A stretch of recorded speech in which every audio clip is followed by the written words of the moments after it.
Hello and welcome to the Brooklyn Rail's 540th New Social Environment. I'm Nick Bennett, the Director of Programs here at the Rail, and I have the pleasure and privilege of being your MC today for a conversation on the forest best variations with Richard Hawkins and Andrew Woolbright. We are thrilled to welcome Patrick Hill here to close today's program with a poetry reading. Before we get started, the Brooklyn Rail acknowledges that Black Lives Matter and that here in New York, we are on Lenape-Hoking, the unceded land and waters of the Wappinger, Canarsie, Munsee, and Lenni Lenape people of the Delaware Nation and Shinnecock Indian Nation. We encourage you to check the chat for a living document of resources and actions.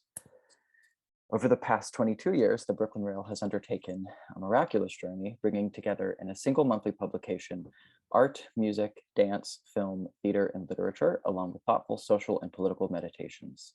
As a small nonprofit, we need your support. You can find information to donate in the chat, which we'll be posting shortly. Now to introduce today's guest and host. Los Angeles-based artist Richard Hawkins works in the collage, painting, and sculpture, with several of Hawkins's series emerging from a process of studying, internalizing, and regenerating the ideas of historical artists and thinkers. His current exhibition, The Forest Best Variations, is on view at Greene Naftali, New York through April 23rd of this year. And our host is artist, curator, and critic Andrew Woolbright, who is the founder and director of the gallery Below Grand, located here in New York. He currently teaches at the School of Visual Arts in SUNY New Paltz and is a 2021-22 resident at the Sharp Valentis Studio program. He is a regular contributor to the Rail. And with that, I will pass it over to you, Andrew.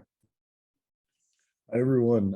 Thank you all for joining us. Thank you, Nick and Ty and everyone involved in the Brooklyn Rail team for making these things happen every weekday, all the time. The tremendous amount of work that goes into organizing these things and making it happen. Thank you to Greene Naftali and Richard for joining us today. I am so excited, as I know a lot of you are too, to have a conversation about what is one of the most exciting shows, if not the most exciting show up right now. It's an incredible idea of what painting can do and what contemporary art is capable of doing, an idea of it. I'm also personally excited. I told Richard this, but a very young, unbearded me when I was in my 20s was in Chicago, and my professor, James Yude, made us go out and write about a show. And I went out and wrote about this show at the Art Institute of Chicago and tried to make sense of it. And he told me, you've got some ability at this. Maybe you keep reading, keep writing, and see what comes of it. And that show that I first wrote about, that James Yude told me I should keep writing, was Richard's show. So it's an honor, and I'm excited to get to talk to you today, because I feel like there's. I hope you were really critical, because I need my career. Yeah, I tried to track down the paper, and it's probably good that I couldn't find it anywhere. But I distinctly remember writing about your show, and is a great one. So I'm excited on that level, but I'm so excited for what this means for contemporary art and forest best and everything that you're trying to do of completing the loop with that. So hi, Richard, how are you doing? And thank you for joining us. Good, I'm caffeinated and ready. Let's do it. Let's jump right in. So I think a good starting point for today would be to go back in time just a little bit and talk about your introduction to forest best, which was like an almost spiritual encounter, or like an incredibly synchronous encounter from a young age. And we can bring up some slides of the first time you started dealing with forest best's work within your own practice. Right. There in 1982, there was a article in the magazine Texas Monthly. Wasn't the cover article, but anyway, it was a kind of multi-page article by this very, I think, insightful for the time writer named Michael Ennis. And what impressed me as a 21-year-old, undergrad sophomore, were the kind of biological biographical similarities between myself and Forrest Bess, just in the sense of being from rural Texas and being, I mean, I think that I was probably must have been the only undergrad who was making work about my sexuality. So it was both a kind of, I was as an undergrad they're completely lost now, but a number of drawings where there was this Forrest Bess, Ricky Hawkins, correlation, where I was portraying Bess, portraying,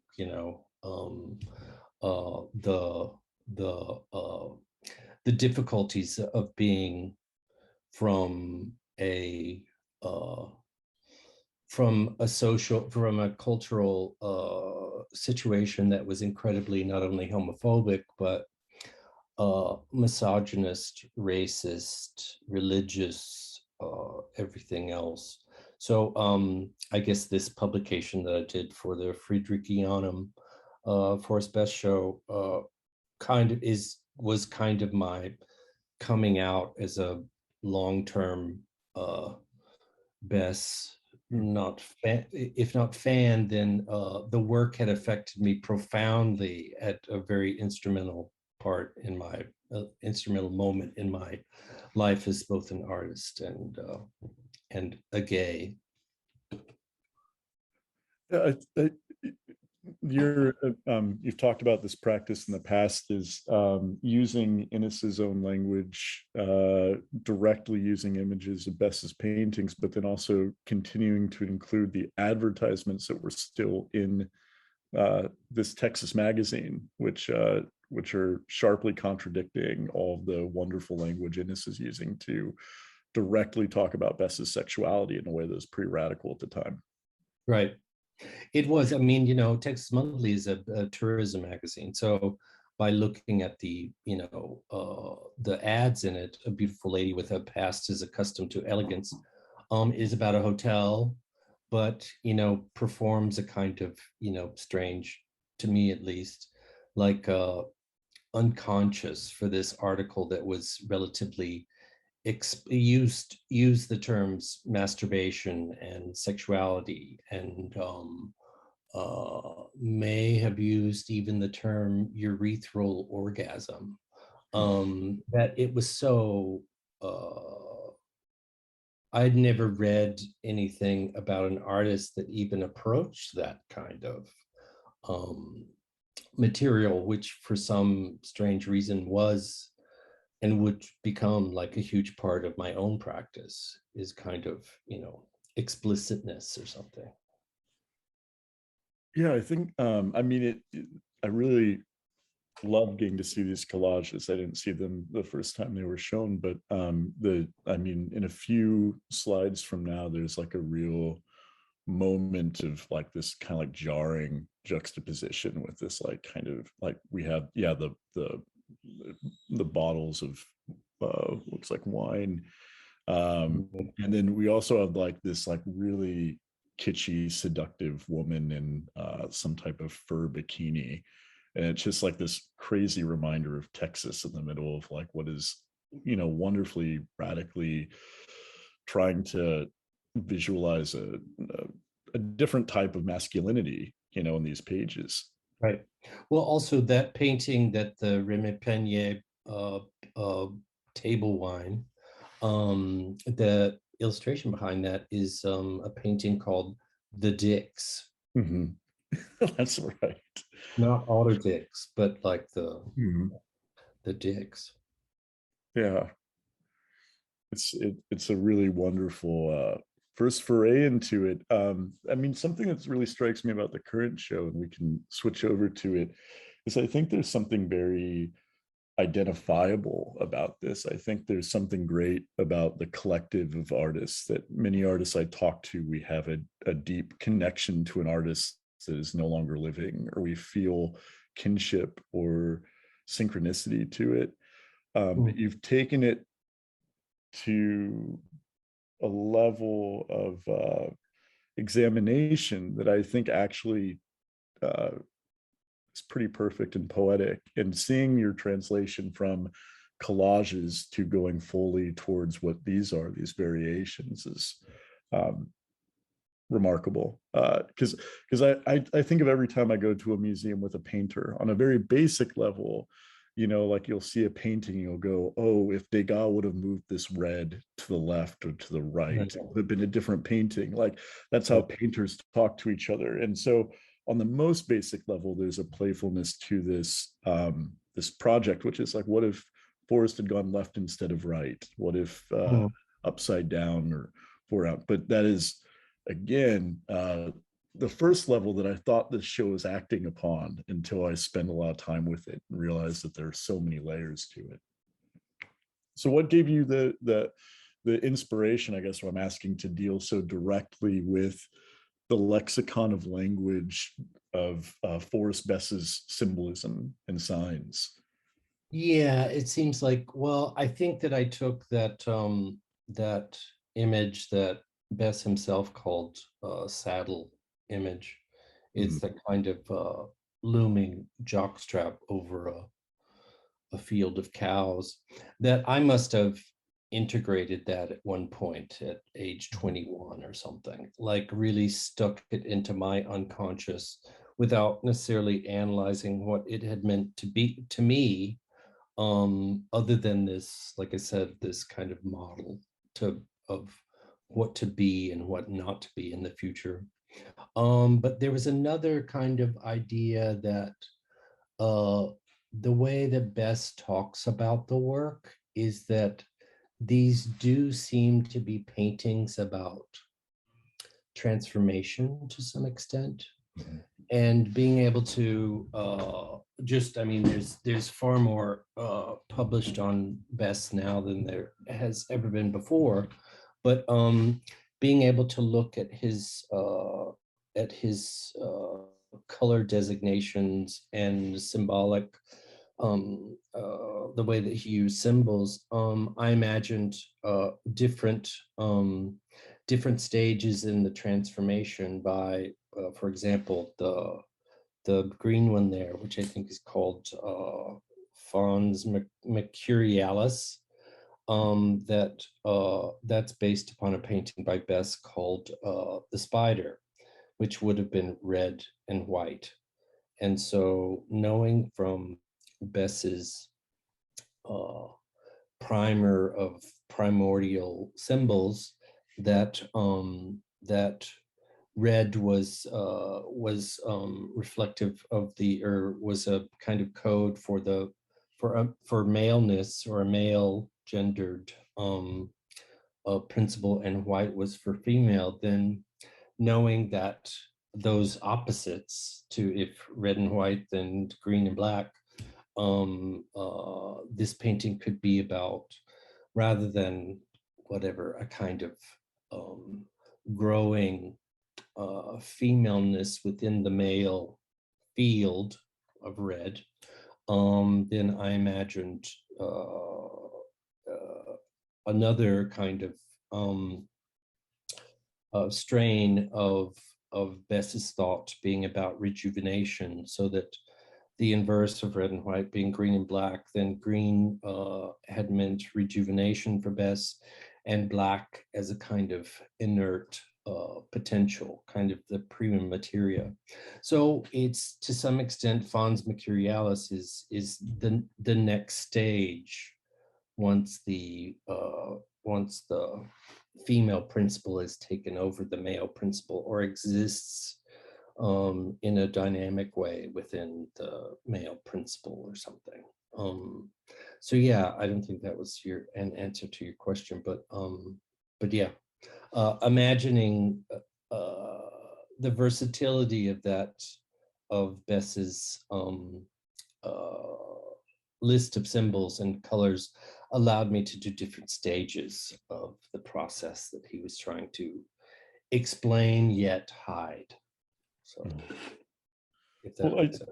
I think it might be a good time to get into a little bit, Jung here, which Yeah. was very important to Bess. Bess obviously reached out to Jung on a number of occasions. And the only letter I've been able to read, Jung seemed pretty dismissive of some of his concepts. But Bess was practicing active imagination, looking at his paintings before going to sleep, until he would dream of those paintings and then could encounter them and ask questions of them, trying to understand shapes. In all these paintings, you engage in the same type of engagement with the subconscious through active imagination as well.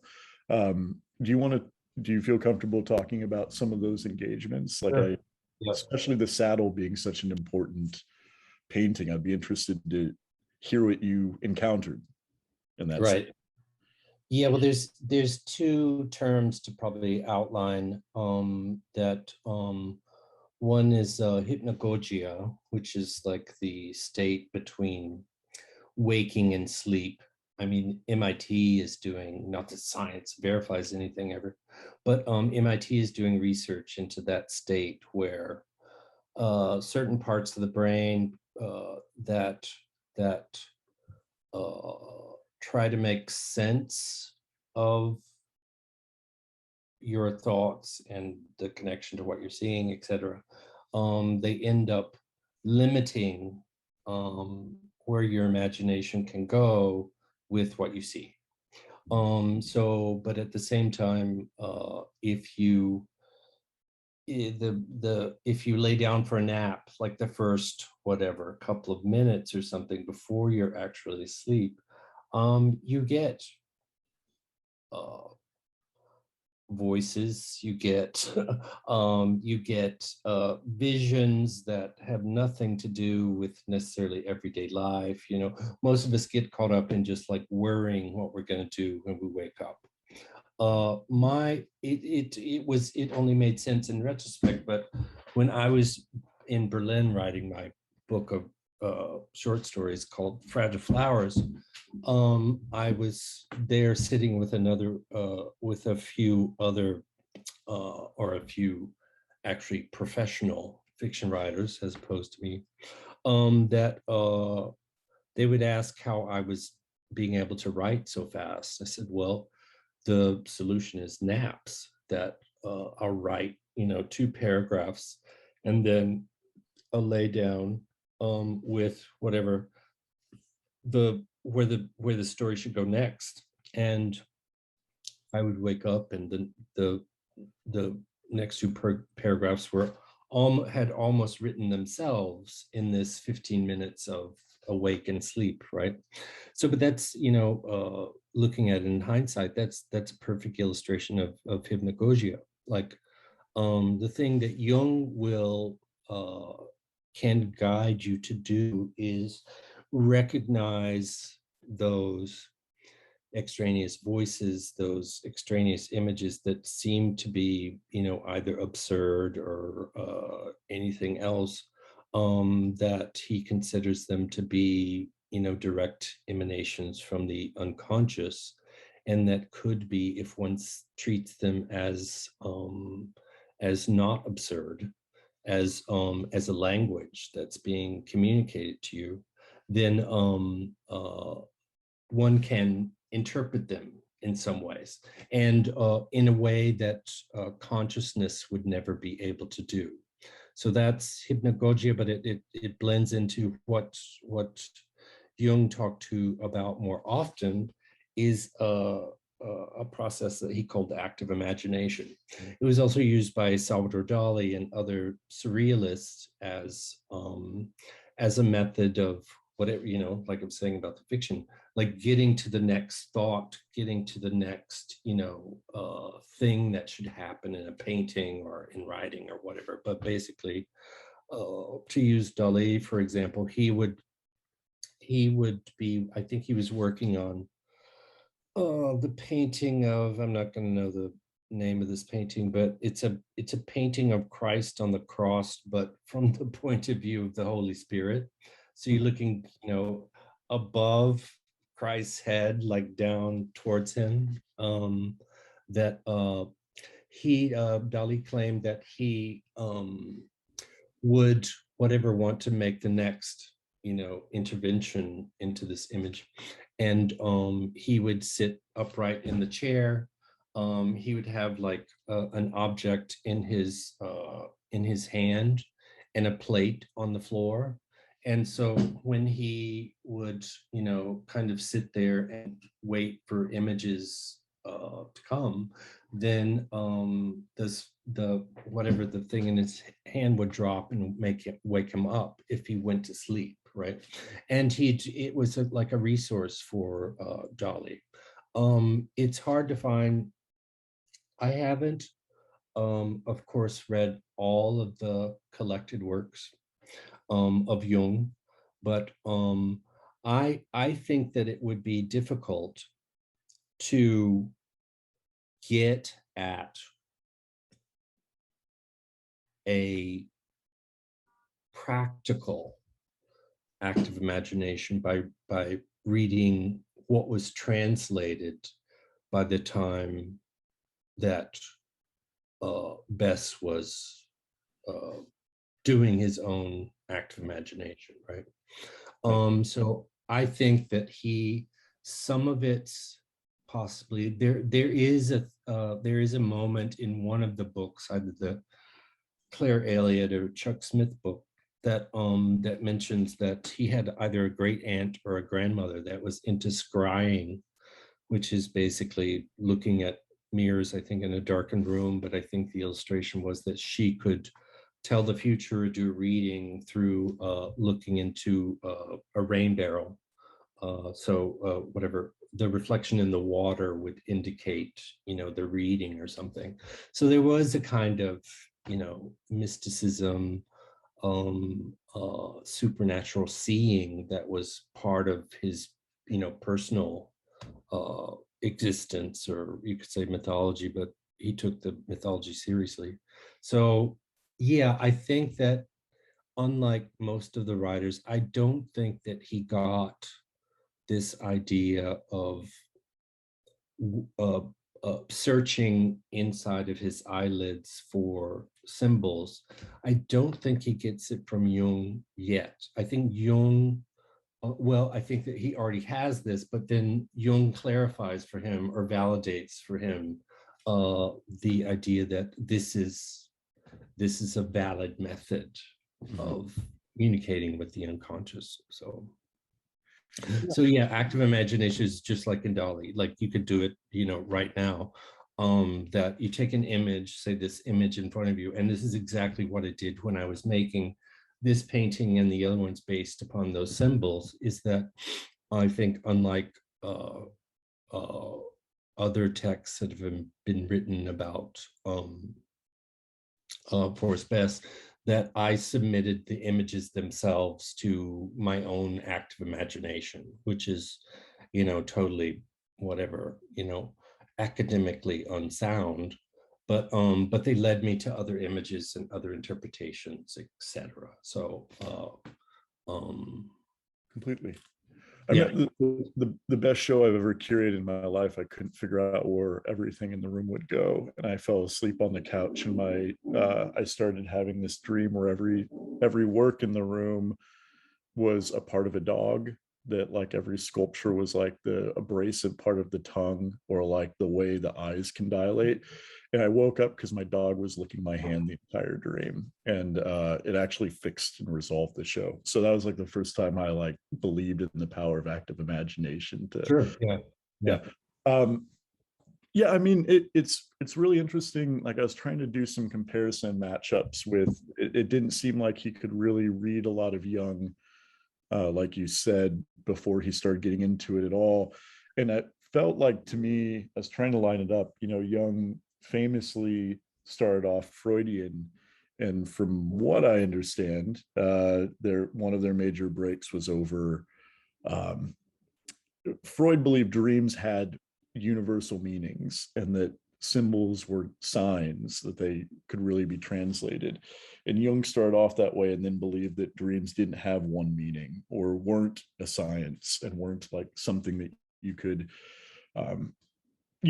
like really walk away from understanding yourself fully by just having answers. And I probably reading into it too much, but I felt like some of the resistance in Jung's letters may have been from Forrest wanting answers to what some of the symbols might have meant, and Jung saying that it's not a distinct thing, it can't be used that way, it's not a flattening, it's like an expansive thing. Right.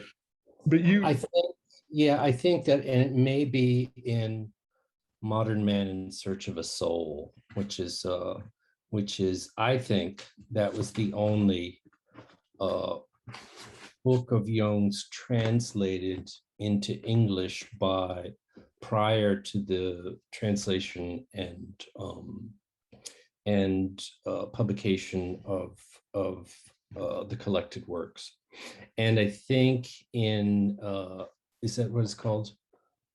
Modern Man in Search of a Soul. That I think that's where Jung, I could be totally wrong. Now I'm remembering it different. Anyway, I think that Jung didn't believe that you could boil everything down to the family romance and repressed sexual drives. So he thought that there was something, much more much more expansive going on with the unconscious rather than a collection of sexual desire misfires, right? And then what was the second part of your observation? Was that? Well, just that Jung wasn't dogmatic, and that might have been some of the friction that maybe came across in his letters. It was, yeah. I'd only read excerpts from the until a few days ago. I'd only read excerpts from the quote unquote correspondence, because literally it's like Bess wrote a long letter in 1952. There was initially his Jung's secretary wrote back and said to verify that we're in receipt of your letter.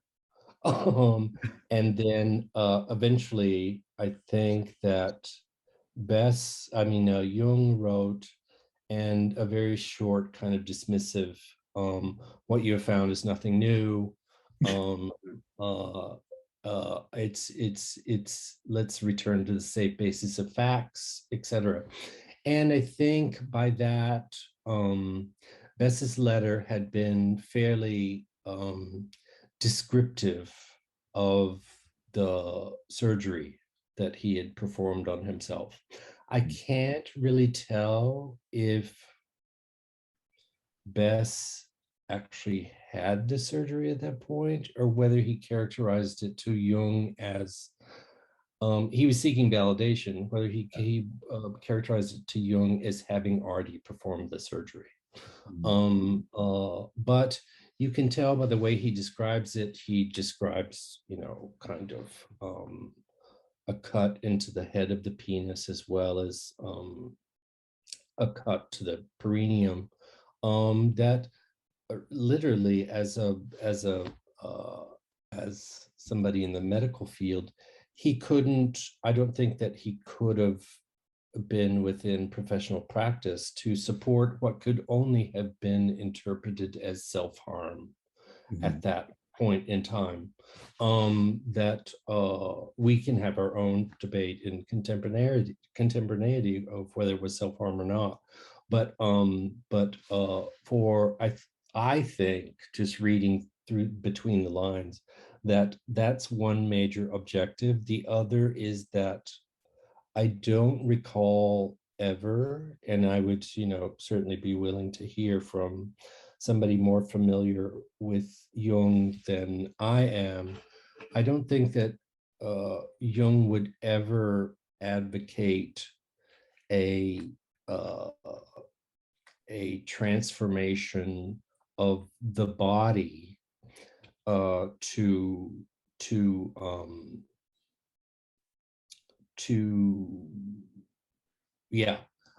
an alteration of the body being able to transform oneself into a more spiritual being. That For Jung, of course, every process is intrapsychic rather than of the real world necessarily. And it's more about accepting, in the case of a male subject, it would be accepting the anima, which is, the feminine parts of the unconscious, and accepting them into your consciousness. That would be the transformation, rather than, taking a scalpel and doing something that could be, considered cutting, could be a suicide attempt. I don't subscribe to either of those, but interpretations. But I think that the major issue would be that you've probably taken a wrong turn by stepping out of the intrapsychic transformation. So yeah, it'd be interesting to know that. I mean, I know just on a different level, Jung was so famous for his letters of just dismissing so many ideas, and notoriously, like Hermann Hesse's letter, and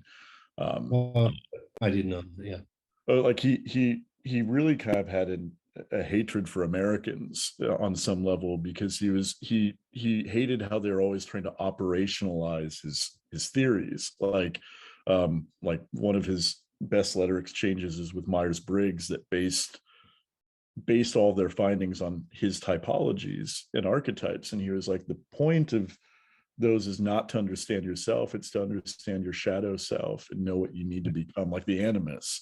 And he was like, I didn't make this so you'd be a better employee. Like, this is, and so, so I think I'd be interested to know how he felt about the surgery and the physical manifestation, but on a basic level, I think he seemed to, across all of his letters, to be frustrated by how people were trying to find an answer that like solved the equation of what he was saying, when he was saying it was it was an everyday practice of finding self and finding the shadow and creating that integration with the shadow self. Right. Yeah, I mean, I think that I've treated everything that I've read or found out about Bess without judgment. So just to accept it as his reality was really sort of what I was into, without necessarily putting it into a framework always or something. I think that, I mean, the surge, and there's some dispute about the surgery that that in his initial letter to Jung in 1952, he says that he's isolated the point, or he had isolated and now performed a surgery on the point that could make this transformation practical. And he said the perineum, and specifically said, and this is more to the graphicness of part of the letter that I think would have made Jung take a step back, is that and he said that the perineum is the section between the scrotum and the anus. Of course, we know from photographs that that's not where the second surgery was. It was at it was on the shaft of the penis before the scrotum. I think the medical word is penoscrotal area. That there was, as far as I mean, you also had, it's like reading Artaud. Sometimes you have to kind of separate the fantasy from the description somehow. But if you play the fantasy out, that there was a very kind of cranky medical, or if not cranky, then largely disproven at that point, medical theory about endocrinology that Bess was looking at. It's a 19th century physician maybe early 20th century physician named Eugene Steinitz, was kind of an early endocrinologist, like looking at what sex hormones do to the body.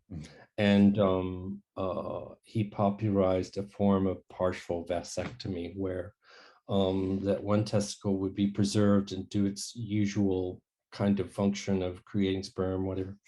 And but the other testicle was more kind of a receptacle of the hormones before they turned into the substance of sperm. And his theory was that those hormones, or the basic, whatever molecular building blocks that eventually make testosterone, could be redistributed into the body. And Eugene Steinitz issued photographs of what is it, Charcot, I guess, photographs or anthropological, system looking photographs of transformations of 54-year-old hunchback worker, ends up wrinkles disappearing and is able to lift 200 pounds or something. Bess was really into that, and I think kind of fantasized on or extrapolated that theory out to Bess never performed castration, either partial or full, but introduced this new orifice into his body, which he I think theorized more than practicalized that another partner could ejaculate into that orifice, and that person's pre-hormones.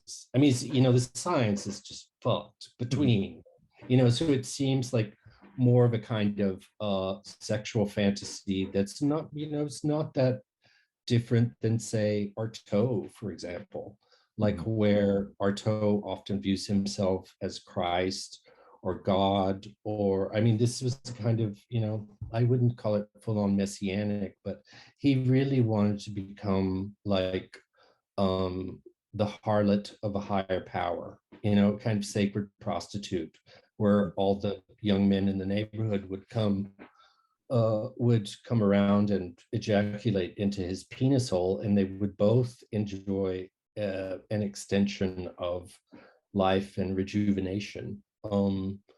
I have no problem considering that, a valid fantasy.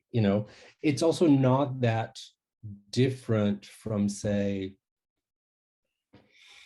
we could have an argument over how widespread it is, but certainly genital modification is not such an outre topic as it was in the 1950s, so there may have been, things like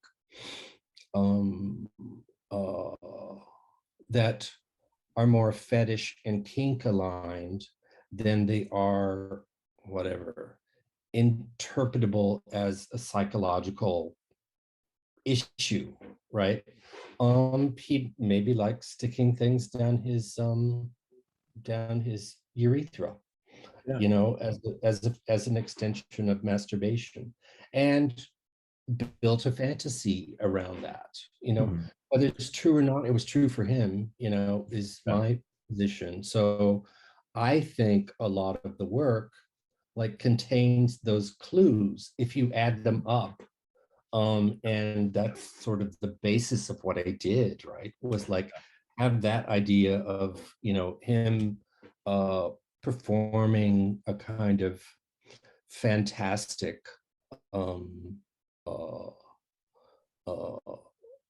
a fantastic transformation that may not can be reduced to anything other than a kind of the pleasure of expanding the fantastic field or something. something, with a firm belief in the stability and the communicability of the collective unconscious, that those two kind of interweave, and I think is all part of the work. I mean, there was a point, you'll notice that a lot of things are called untitled, and somehow untitled and the impasto applied with a palette knife seem to when I started making them, that's the reason I couldn't just write something. I had to kind of make them because I had to figure out the surface, right? That I think that there's a kind of crossover between the title Untitled as a tease, as you can see, Untitled Pink Moon there, that I then subjected, Pink Moon to, if not some act of imagination, then at least some automatic writing.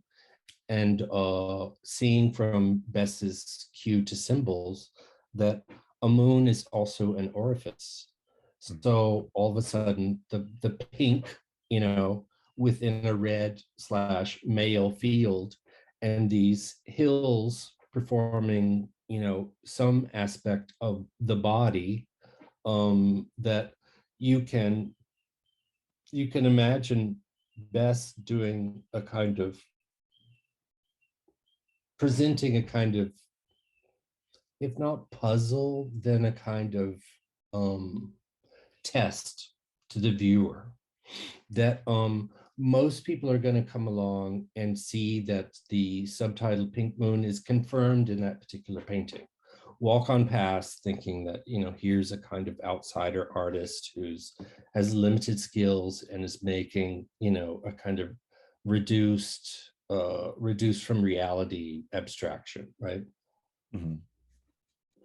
He claimed that if you subjected to a painting for anywhere from 10 minutes to 40 minutes at night and looked at them and then went to bed with that image in your mind, then they would change. The image would change. The image would tell you something that the thing didn't tell you.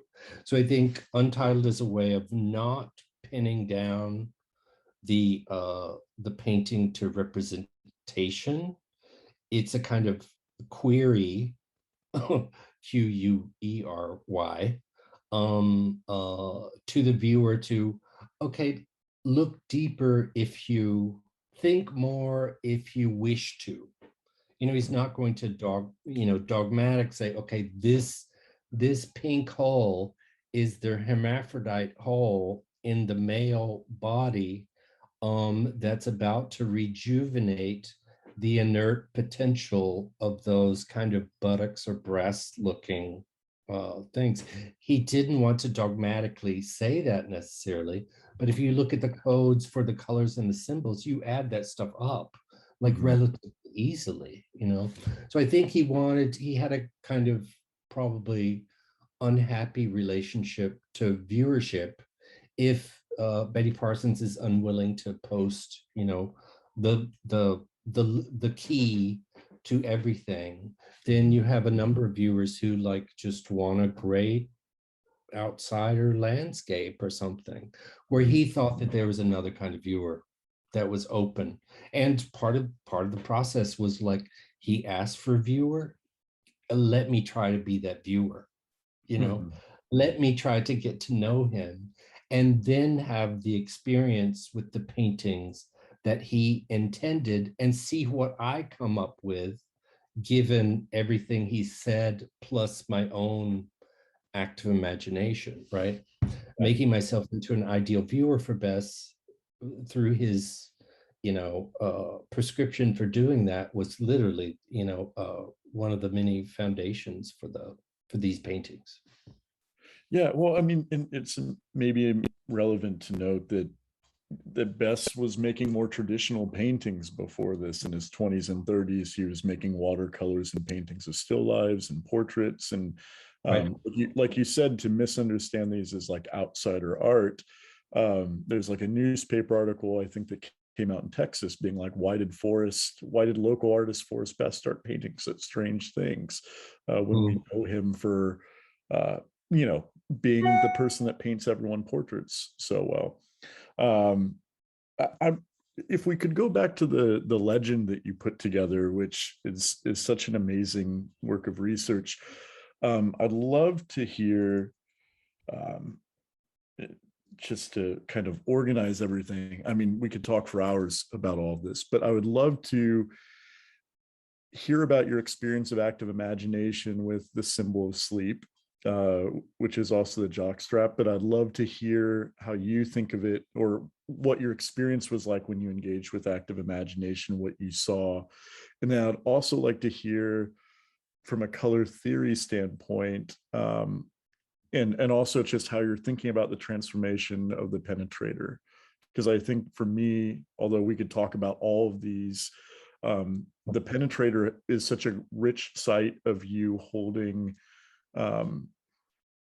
Bess accountable for his color theory and his use of color, and yellow specifically, and recreating symbols from what he stated was his goal. But could you start us off with the active imagination experience of the science of sleep, or the symbol of sleep? He never really, I mean, this Untitled number 31 was the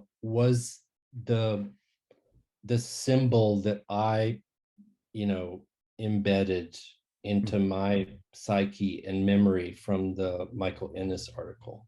It's like at the name of Forrest Best for the past, what's that been, 40 years?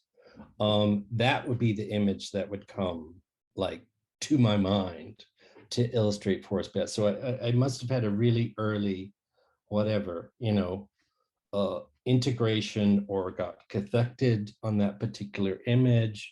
I immediately saw it as kind of jockstrap looking, so that kind of fit in, with things. But through over the past few months, like just submitting it to my own active imagination, which is more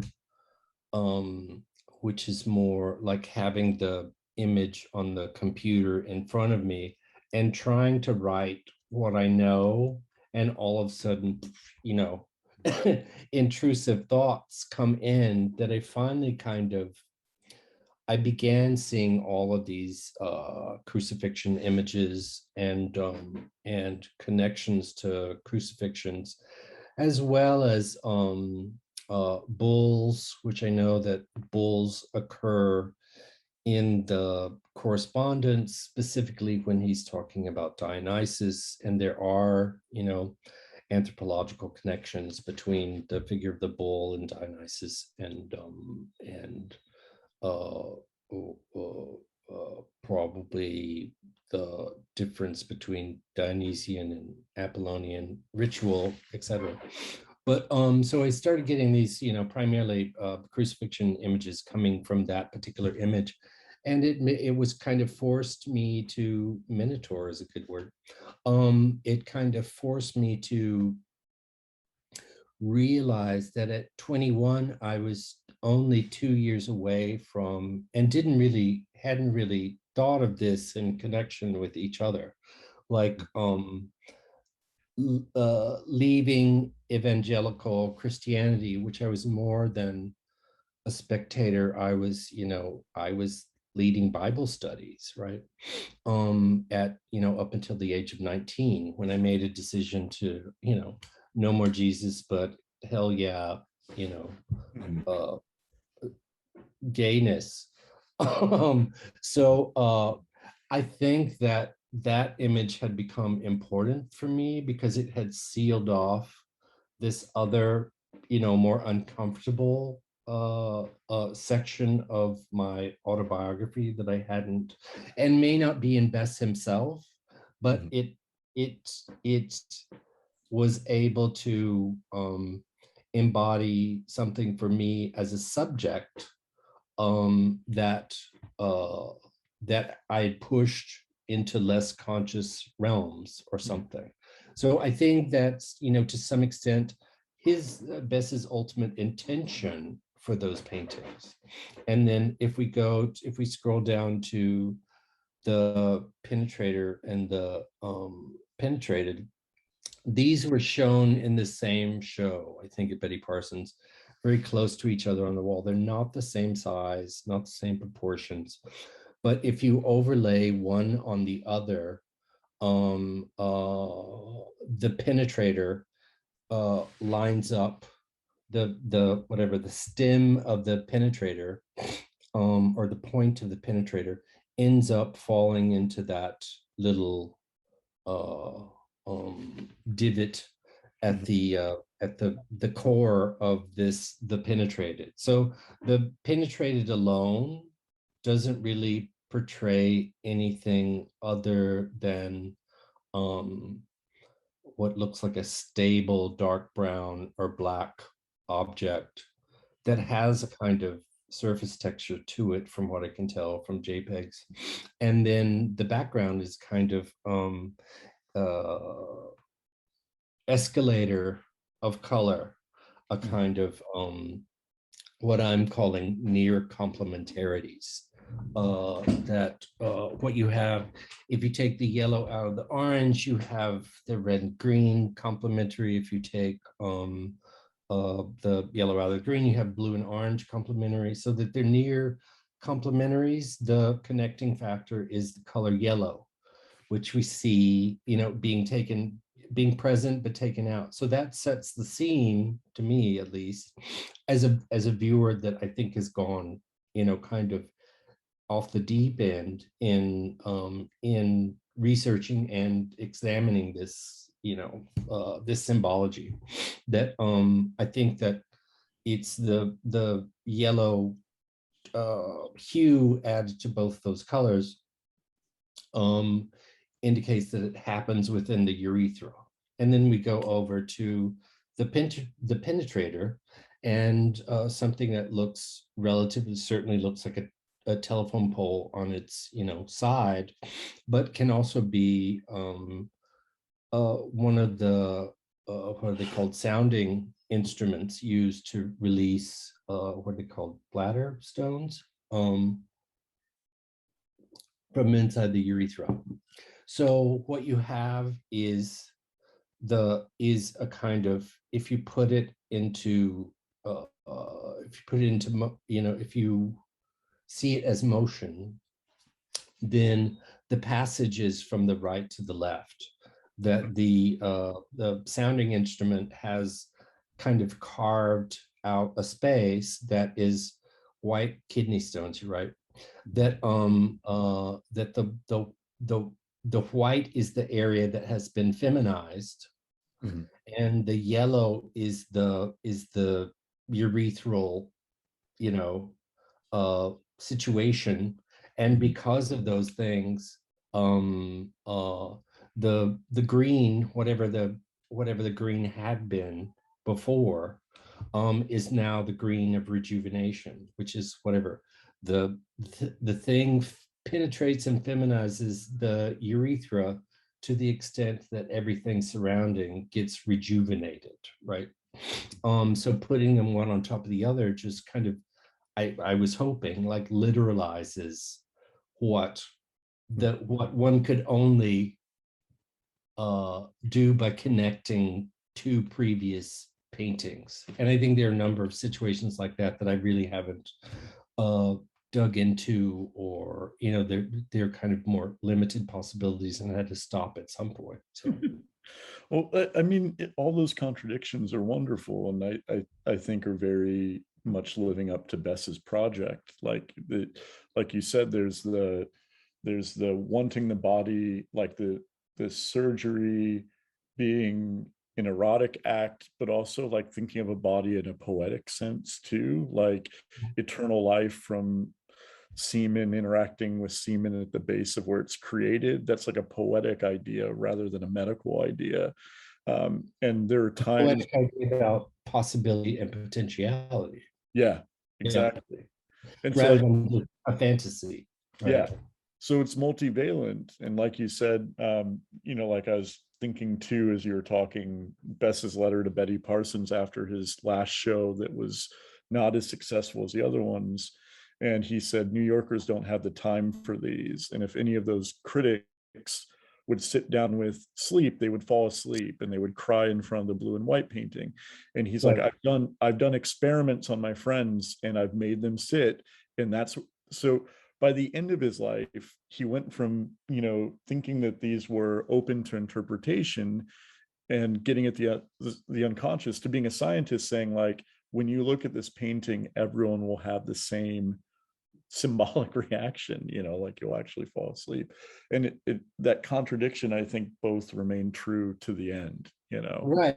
I mean, he's asking the viewer, without calling it that, to submit the paintings to hypnagogia, if not active imagination.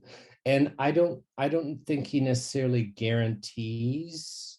This would be the problem that I guess you and I were talking about with Jung, and it being, a set system of reliable symbols come up.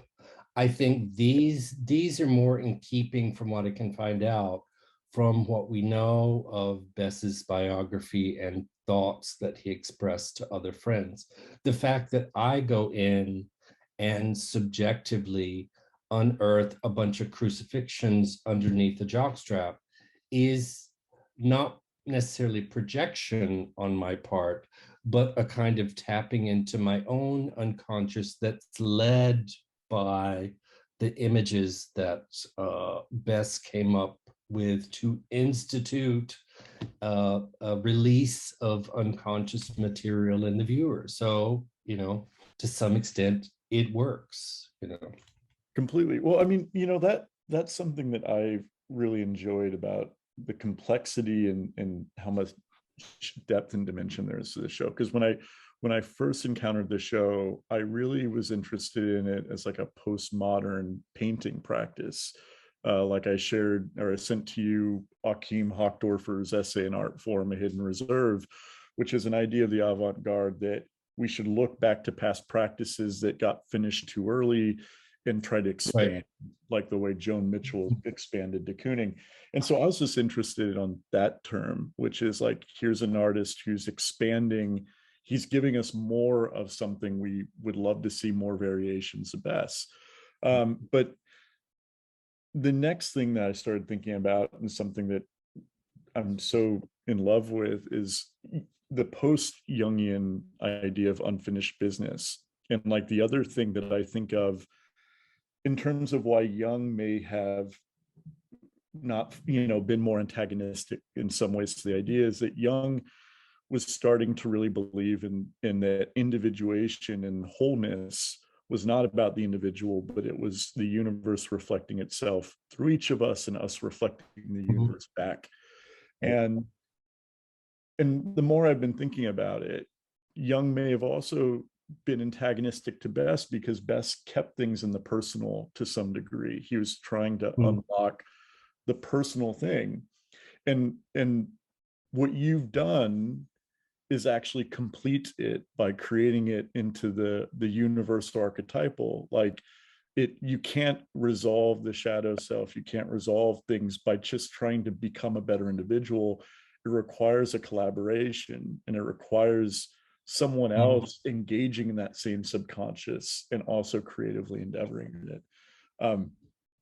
I would never say that about myself. It's a lot. But you're totally welcome to go on record as saying that. Yeah, I'm happy to. I think it's a beautiful restorative practice to continue on. Like the unfinished business is that, like we're drawn in our life not out of choice, but because we feel like we have to finish an archetype that we're born into. And like this practice in some ways is finishing the paintings Bess never got a chance to finish. Or it's chasing down through schizoanalysis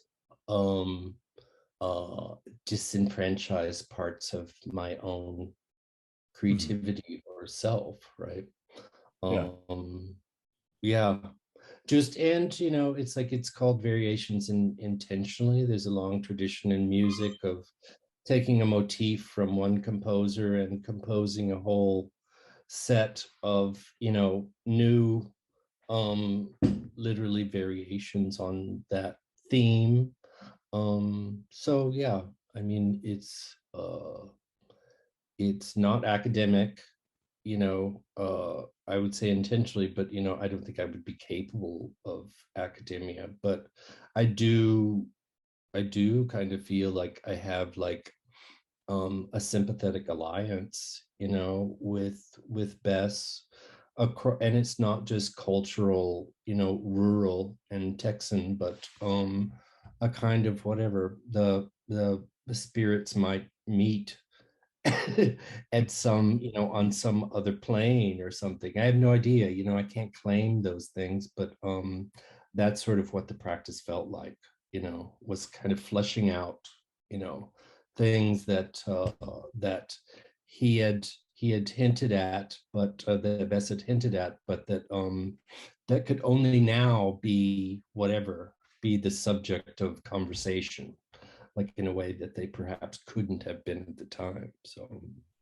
well, and it's that pataphysician, or it's the idea of a creative scientist that isn't concerned with the results being correct or not, but the creative engagement that you're able to do. I wanted to ask quickly, because I think it's really important, and can we go back one slide, Nick? That was perfect. This being such a formative painting for you in your life, the one you remember, you've talked about in your active imagination that you were able to go from dominion to domination and eventually to Dionysus. Do you want to talk about the use, you incorporating Dionysus in every one of these paintings, and what it meant, or what you think it meant for Bess?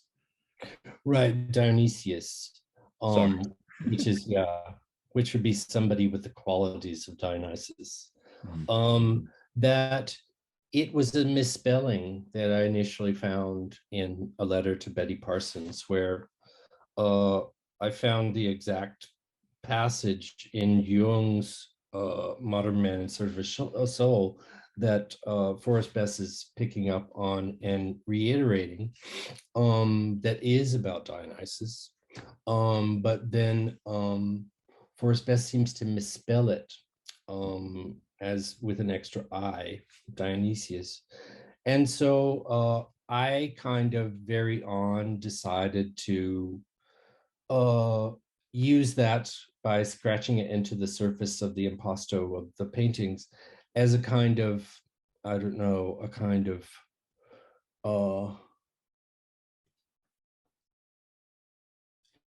throwing something into the painting that I might not in the future be able to explain, as some kind of performing whatever the limits of my own access to Bess, or my own access to what was going on with him.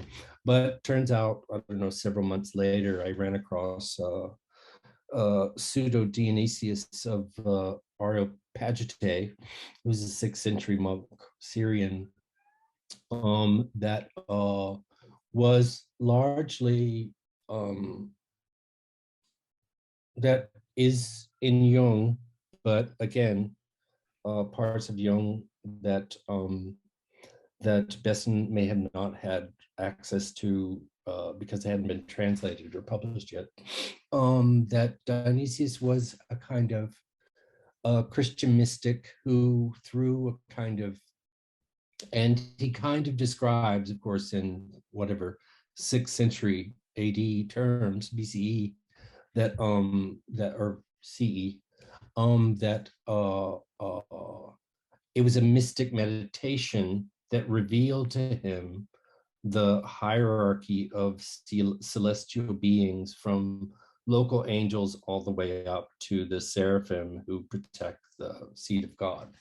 And he very clearly explains that there are heavenly things that we, in our corrupt carnal state,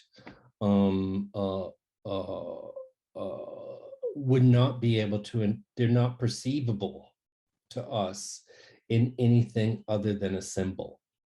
So pseudo-Dionysius is operating as both the vehicle for this incomprehensible information to come down, as well as the author who performs the translation of those heavenly imperceivabilities to the human race, right?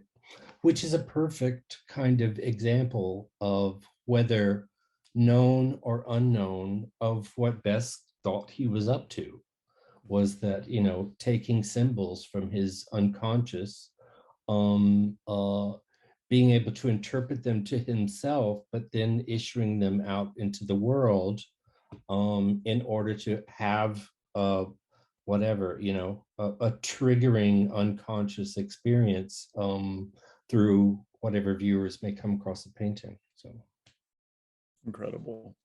Yeah, you know, it's such a rich show. It's multivalent. There's so many layers to it.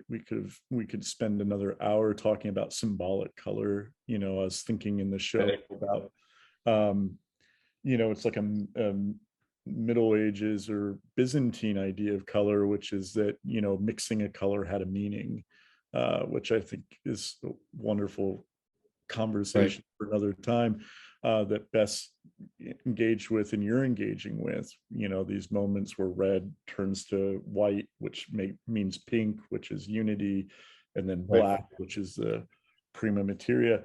You know, pink is also the combination of genders in Hilma af Klint. Oh yeah, there's so many, and that's the other thing is, you know, I think it's really kind of trivializing to think of Bess as an outsider or a visionary, when it's like, you know, Bess was aware of Betty Parsons, obviously, was aware of a lot of art and artists, and was interested but also repulsed by, you know, like you brought up in the beginning, his mother making paintings from looking into a well, like he was fascinated by that, thought they were amazing paintings, but he was also paranoid and afraid that he would lose his mind over time. So it was right. I think he also, like rural people that we know today, I think he was biased against the urban. Yeah, and sure. you know, felt that he was a truer, you know, a truer, closer to some true essence than urban people are. You know, it's just, there is that kind of well, it's stuff I recognize from my childhood, you know, his kind of distaste for what everybody else is doing. Yeah. Yeah, There is one thing, if people are able to see the show, then I spent a lot of time trying to figure out why he used a palette knife.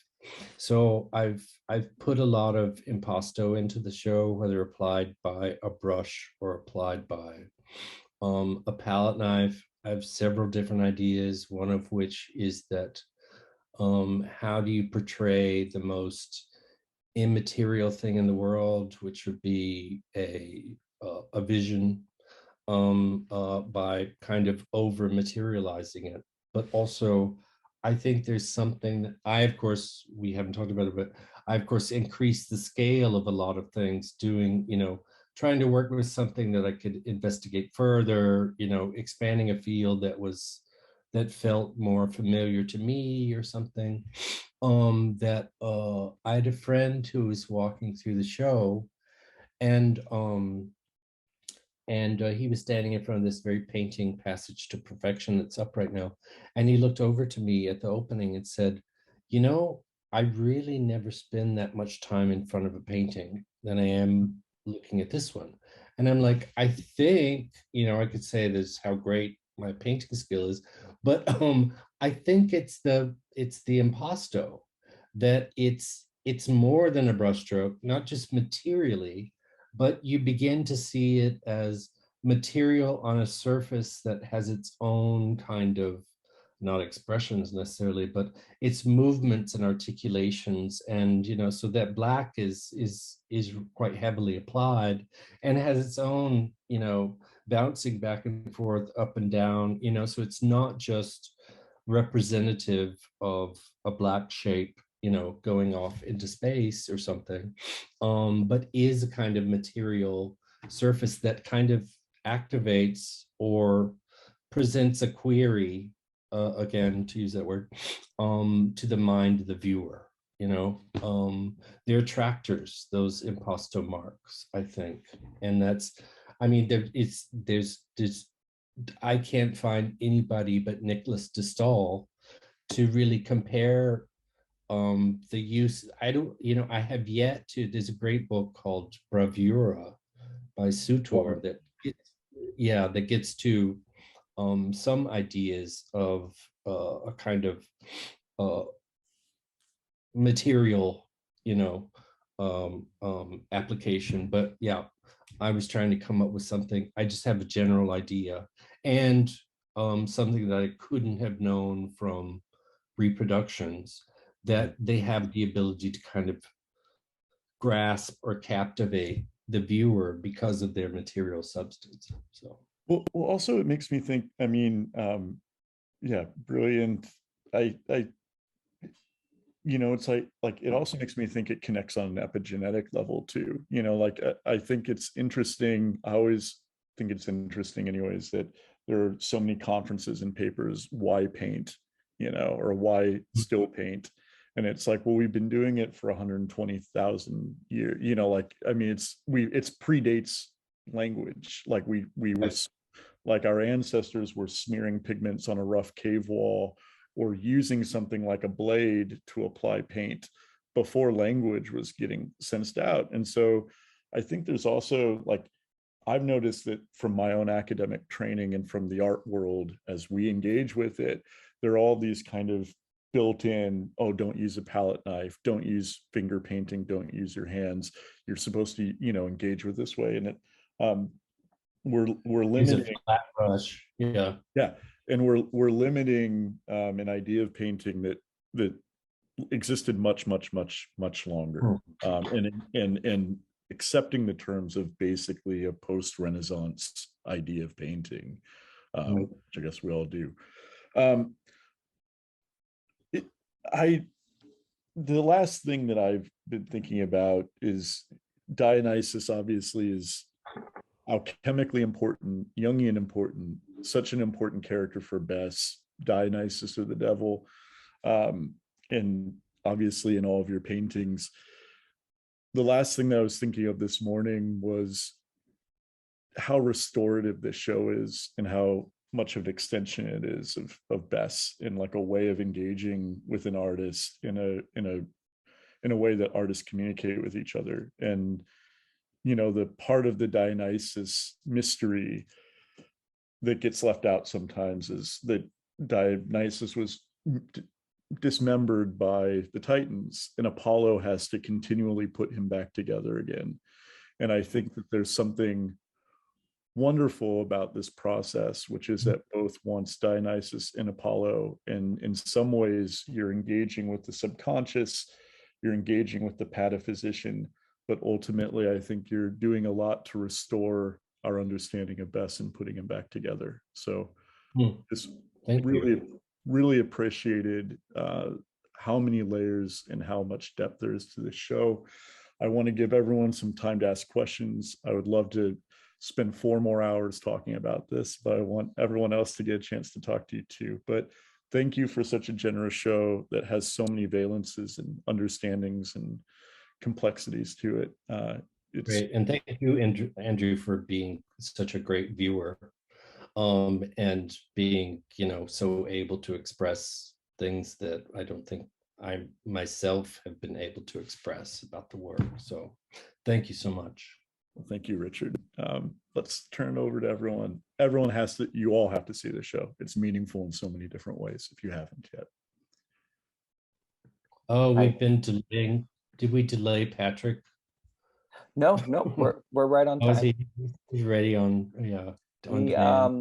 Yes, no, I want to thank you both for this wonderful conversation, and also encourage every person that can to go see the show at Greene Naftali. It's on view through April 23rd. We have time for a couple of questions. So first, I'm going to pass the mic over to G.E. Schwartz. And G.E., you should be able to turn on your mic now. Thank you so much, Nick, and Andrew, and Richard. And I love this dialogue, not only today, of course, with this, but this dialogue you have with Bess. Is your project kind of a recuperation of Bess as a sort of prophet of biological art, working where technology meets flesh, paint across canvas, and sort of a recording of the flesh of his visions? Yeah, I do kind of, I guess I ended up thinking that they're more, what's the right word?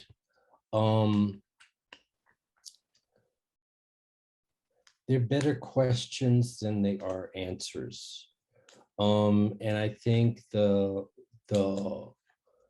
even though he was so insistent, Bess was so insistent to Betty Parsons in particular to post the thesis, the thesis was full of questionings about gender, about spirituality, about from what we know. Of course, we only have a very fragmented version of what the thesis was, but I don't know if that's the answer to your question. But yeah, I think that he's a great proposer of potentiality, and it's a very kind of generous gesture on Bess's part to invest something very personal into the work, but expect that the viewer would be able to draw something personal themselves out of the work. So yeah, potentials, generosity, I really,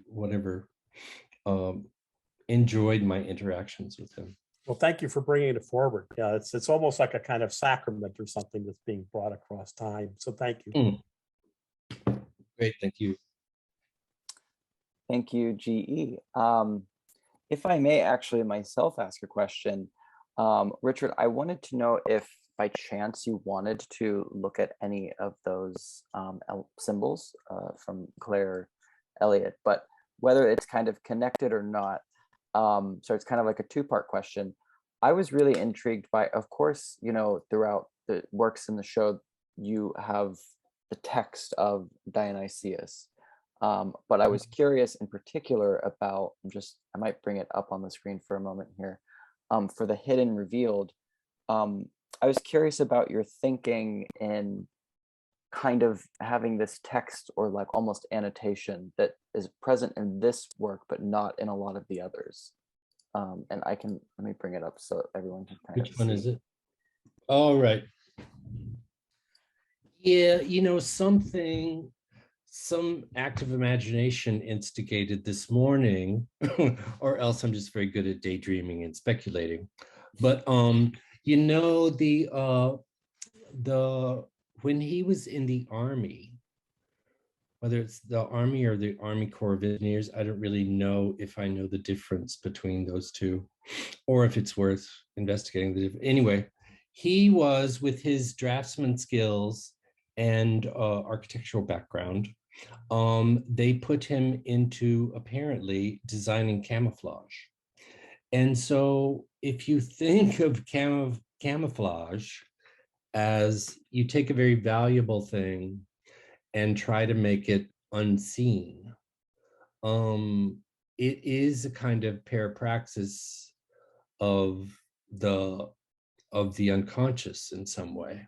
Our most valuable material, I think Jung might agree with this, is hidden from us, and kind of whatever we have to, separate the trees from the artillery tank that is, this unconscious manifestation or something. That may be going too far, But I kind of believe that there's some interchange like that. And yeah, I mean, initially the whole show was supposed to be like this painting where I just literalized Bess's codes for everything in pencil and just painted around them or something. But this was an early attempt, and to me, the work was more complicated than the text would allow it to be. Like I don't think you get the effect of the impasto so much in the paintings, in this painting with text to it, right? That it's like the whatever it is about the materiality of oil paint on canvas is able to come through in things that don't delineate and pin down what I perceive to be Bess's symbols at work here. So we could look at the symbols if you want. I don't mean to insist at all, but no, I mean, it's good for, I think it's good for people to, I mean, I think whatever, I assume that there's been so much literature on Bess that it's good to remind ourselves of. I think that this is from the Claire Elliott book, which was, I guess, a part of the Menil show that traveled. And I think that what the authors of that book did was compile a number of different collections of symbols that Bess had put into letters over the years and came up with this kind of master list or something. But there are some, I would say, errors where it says Y equals tree here. I think that there's a letter that says Y equals penis or Y equals male member or something. The kind of the thing that kind of changed my whole perception of the work was taking seriously this circle and circle within a circle there, to realize that the moons are also holes, you know, or orifices, really changed the way that I looked at the work. Like it opened up, you know, the positive space became negative space, and negative space became positive space. And so it kind of changed the whole meaning of the paintings that I was looking at for me to realize that he had provided, or to look more closely at the textual and whatever lexicographic, is that what it is? Interpretations that were initially meant to go with the paintings. So you can see these, I mean, it's in Claire, you know, if you want copies of it, I literally just took cell phone grabs from Claire Elliott's book. So, and if you want to go to the next one, I know that there's some color designations down there on the bottom right. Yeah. There's red equals male, white equals female. Of course, with some penciled annotations by my own. It's like, it's probably too obtuse to go into now, but I think that that despite that most writers on Bess have claimed that he derived these symbols from Jung, he probably derived them more from a colleague of Jung's called Herbert Silberer, who died young, not Jung, but whose book was translated much earlier than a lot of Carl Jung's work, and is, if you read even the first chapter of Silberer's book, you'll see this insistence to the point of obsession over the red and the white. It's just over and over, the red and the white, the red and the white, the male and the female.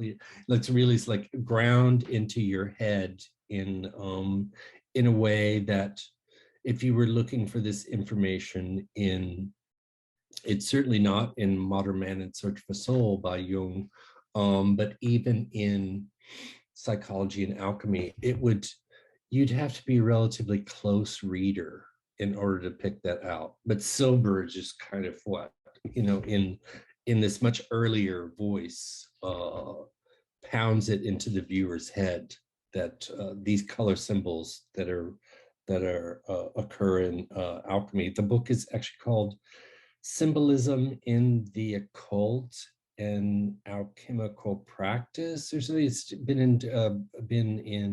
been translated in different ways. But if you want to look them up, Herbert Silber was, I think, more influential than writers on Bess have given credit to. Amazing. Thank you. Thank you for indulging me and sharing more details there. I'm actually, for our next question, I'm going to read it on the audience member's behalf from Anahita in the audience. They shared that I'm curious about the dichotomy between yonic and phallic. Sorry if I said yonic wrong, but between yonic and phallic, and how this discussion explores the reversal of these roles and maybe even further destruction of sex binaries, i.e. the phallus as penetrated. I would actually, the latest issue of Archives of American Art Journal has an amazing and brand new essay by Kyle Metzger on, I think, this very topic. And it feels a little bit outside of my field, but Metzger has done an amazing job at getting at those questionings of binaries that Metzger believes that Forrest Bess was up to, of gender binaries. So I would direct you to that rather than have to answer it myself. Yeah. Amazing, thank you. I'm excited for the reading list that's growing today. So our final question of the day is going to go over to the Rail's own Phong Bui, who may be in transit, but Phong, I'm going to pass you the mic. Thank you. There we are. Thank you, Nikki. Can you hear me okay? Yep. Yes. Terrific. I'm sorry I missed most part of your conversation, Andrew and Richard, because I was in a lunch meeting. But I heard a little bit of it to the tail end. And yes, I have the privilege to deliver the letters that Maya Shapiro, between Maya Shapiro and Forrest Bass, the Smithsonian American Art. And in anticipation to Chuck Smith film that I think it was made in 1999, but it took him several years. Right. He managed, of course, to narrate, and he managed also to film both Maya and Lillian when they were still alive. Yep. So that's remarkable because he died in 96, Shapiro. And my question is not a question, but rather a comment, extending comment, really, observation on the notion of Bess being a yogi. Mm-hmm. The way that Robert Thurman and sacrificed his body as a work of art. So that brings to the duality of the performative self, where the body is a believable entity that can be infused into the, I would say, hermaphrodite. Hermaphrodite is really unification of two sexes that offer strength and wisdom, And so he was interested in that, but in terms of dualism as a translation, it's no more no less his own performative to become a hermaphrodite to his art, in addition to the letter. It's not that this is similar to how some of the people have read Van Gogh. You know, his letters was part of the work, Richard. You know, he thought in some ways the letter, because it's so extensive, he lucidly with incredible observation. It's a form of translation, as you are doing your own translation. So I find the show very moving, and there's more to talk about. As Andrew said, for those of us who are invested in Jung, occasionally Buddhism and Hinduism. We can talk for hours till how they say it, till the day that the cow come home. Yeah, the day, cows come home.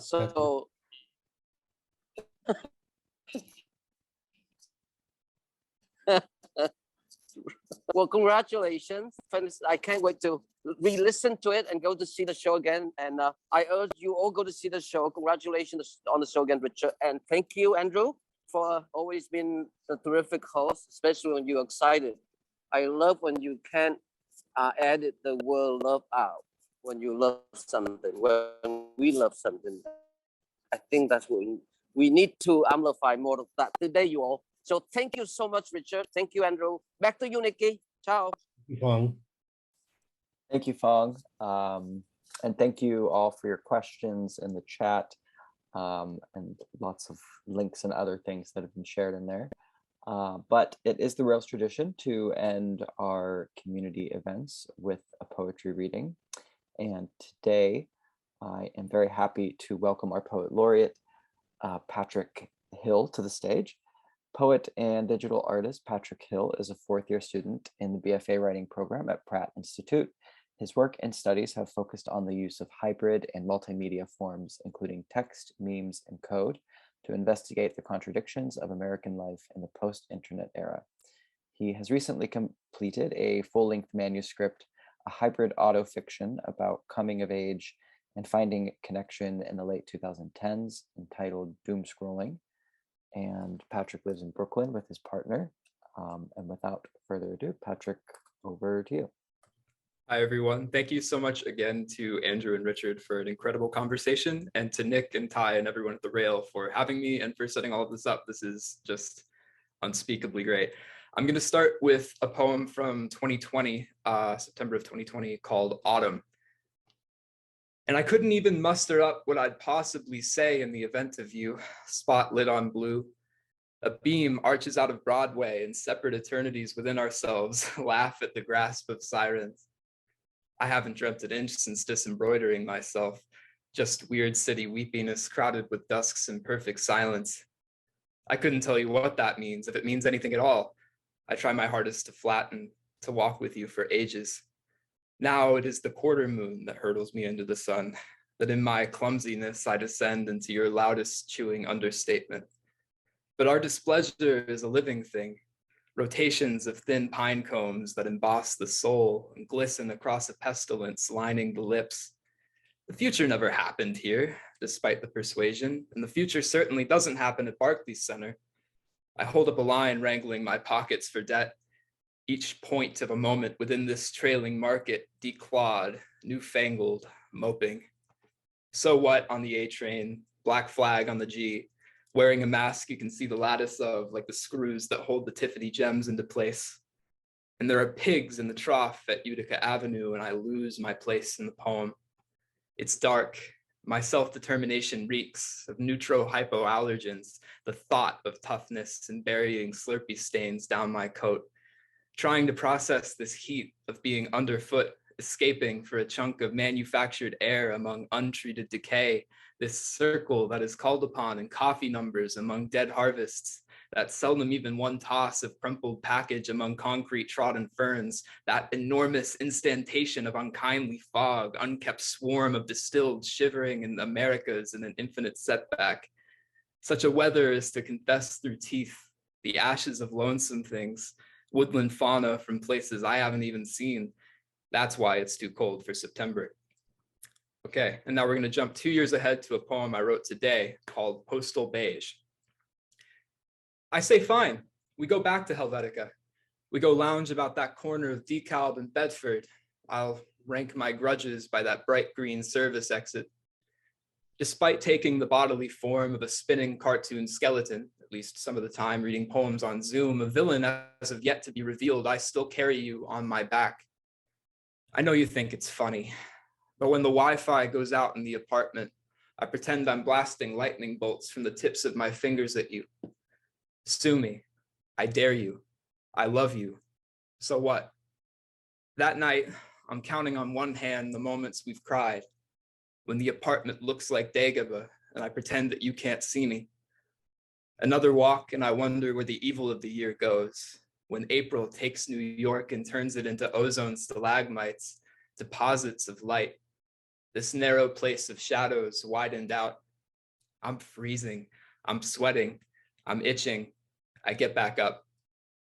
And lastly, I have a poem from this summer that I wrote called The Heart. And there's a few people in the chat who have heard various versions of this over the last year. The Heart. The way that story ended is how this one begins. Naked as naked deliberates which side of the bed you're on, which frozen dinner tastes the least endemic, how things look through your ears. Each day, night cycle, the nurses zip the tents. One stranger, two strangers, withhold an eternal want to have a chance at feeling visible once more.